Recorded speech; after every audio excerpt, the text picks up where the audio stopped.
तभी वहाँ पे जो अरमान होते हैं वो बोलते हैं कि माँ आप प्लीज़ अभीरा को जो कर रही है वो करने दीजिए। उसने कोशिश तो बहुत की है पर वो नहीं कर पा रही, तो वो क्या करे, उसे फार्मूला वाला। और डॉक्टर भी बोलते हैं कि फार्मूला वाला दूध सेफ होता है बच्चे के लिए।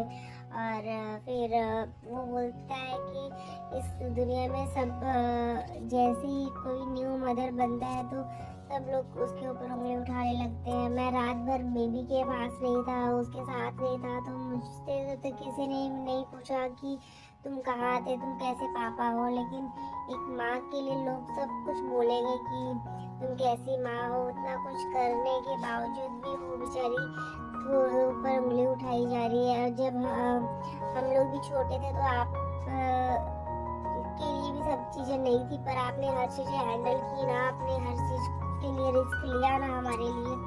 तो अभी जो कर रही है उसे करने दीजिए, और उसे आप प्लीज़ इस तरीके से जज मत कीजिए कि वो अच्छी माँ है कि नहीं है। तो फिर वो उसे फिर जो दादी साहब होती है वो बोलती है कि ठीक है विद्या तुम यहाँ से चलो। तो फिर वो उसे जाने के लिए बोलती है और वो वहाँ से चली जाती है।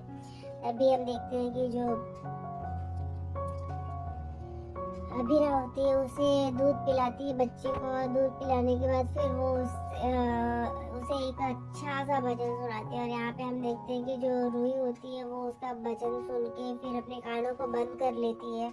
और यहाँ पे वो रोहित जो होता है वो आता है और उसे बोलता है कि तुम्हें ना बच्चे की हंसना सुनना है, ना रोना सुनना है उसका, ना आपको तुमको भजन सुनना है। तुम्हें हो क्या गया है रूही, तुम क्यों ऐसी तरीके से नफरत की आग में जल रही हो। तो वो उसे बोलती है कि हाँ मैं हूँ बुरी, बहुत बुरी हूँ, मुझे नहीं रहना है, मुझे नहीं पसंद है उस अभीरा। तो बोलती है कि उसके मुंह से निकल जाता है कि तुम अपने बच्चे को ही दूध पिलाने से मना कर दी। तो वो एक बार सोचते कि रोहित कहीं ये बात सच तो नहीं कर रहा कि वो हमारा ही बच्चा है। तो बोलता है, फिर वो बात चेंज कर देता है कि उसने हमारे बच्चे को अभीरा भाभी ने तुम्हें अपना बच्चा सौंप दिया कि तुम उसे अपना अपना प्यार दे सको, पर तुमने उस चीज़ को भी एक्सेप्ट नहीं किया। तो फिर वो गुस्सा हो जाती है और कि मुझे किसी की खैरात नहीं चाहिए, मुझे उसका कोई भी कुछ भी नहीं चाहिए, मुझे पसंद नहीं है, मैं नफरत करती हूँ अभीरा से और उसके बच्चे से, मुझे नहीं पसंद है। वो फिर रोहित समझाने की कोशिश करता है कि लोग तो दुश्मन के बच्चे को भी दुआ देते हैं और उससे प्यार करते हैं, तुम तो अपने खानदान के बच्चे से भी प्यार नहीं कर पा रही हो। तो रूही बोलती है कि हाँ मुझे नहीं प्यार है, मैं नहीं उससे प्यार करना चाहती और मुझे नहीं चाहिए उसका बच्चा। तो फिर इस वजह से मुझे मतलब वो बहुत उसके ऊपर गुस्सा करती है और उन दोनों के बीच बहुत बहस होती है। और यहाँ पे हम देखते हैं कि जो अभीरा होती है वो अपने बच्चे को दूध पिलाती रहती है और उस अरमान जो होते हैं उस जो मोमेंट को होता है वो कैप्चर करता रहता है। वो बोलते हैं कि जैसे कि उसे याद आ जाती है अभीरा की बात की अभीरा ने हर चीज़ को कैप्चर करने के लिए सोचा है, तो उसके लिए हर एक मेमोरीज को कैप्चर करके रखना ही पड़ेगा। तो फिर अभीरा उसको सुला देती है और यहाँ पे अरमान जो होता है उसके मोमेंट को कैप्चर करते रहते हैं। उसके बाद फिर वो एक सेल्फी लेते हैं उन दोनों के साथ में। और यहाँ पे हम देखते हैं कि जो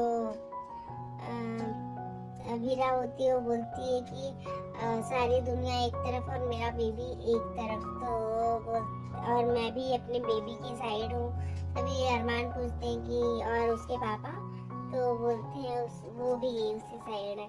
तो फिर वो दोनों खुश रहते हैं और एक दूसरे के साथ फिर अच्छे से रहते हैं। यहाँ पे हम देखते हैं कि जो अभीरा होती है वो रोहित और रूही की बातें सुन लेती है और उसे बहुत बुरा लगता है क्योंकि रूही जो होती है वो उसे बहुत बोलती है कि तुम जाओ और अभीरा और अरमान के पास, तुम जाओ उसके बेबी के पास, तुम्हें उसके उनकी खुशियों का बहुत ही तुम्हें खुशियों में शामिल होना है। और यहाँ पे तुम्हारा खुद का बेबी खो गया है, मतलब चला गया है, तुम्हें उस चीज़ का दुख नहीं है। इस वजह से वो